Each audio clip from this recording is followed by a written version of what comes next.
Goliath, Delilah, the Philistines. For anyone who has read the Old Testament, these names are legendary.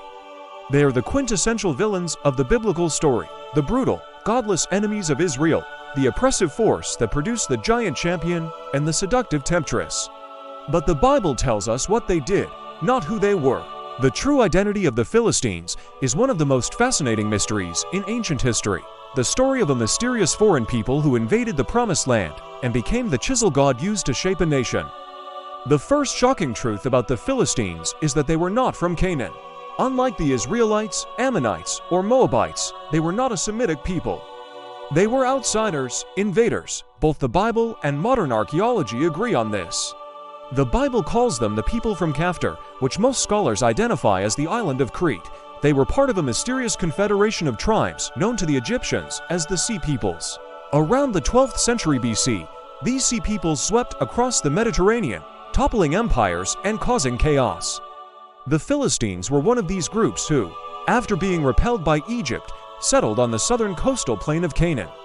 In essence, they were European invaders in a Semitic land. This is why they were so different. They were not a disorganized tribe. They were a sophisticated, organized civilization. They established a powerful confederation of 5 great cities known as the Philistine Pentapolis: Ashdod, Ashkelon, Ekron, Gath, and the infamous Gaza. They had a different language, different customs, and different gods, like Dagon, who was half man, half fish. Most importantly, they had a secret weapon that gave them a massive military advantage: iron. The Philistines were masters of iron working, bringing the Iron Age to Canaan. The Israelites, by contrast, were still largely in the Bronze Age.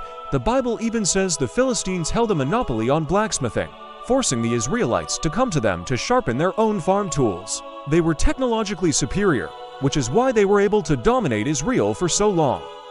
This is the context for the Bible's most famous stories. Samson wasn't just fighting a local tribe. He was a lone warrior fighting a guerrilla war against a technologically advanced occupying force. The battle between David and Goliath was not just about a boy and a giant, it was a clash of civilizations. Goliath, with his bronze helmet and iron spear, was the champion of the mighty, advanced Philistine war machine. David, with his simple shepherd's sling, represented the outmatched but faithful people of Israel. David's victory was the great turning point, the beginning of the end for Philistine dominance.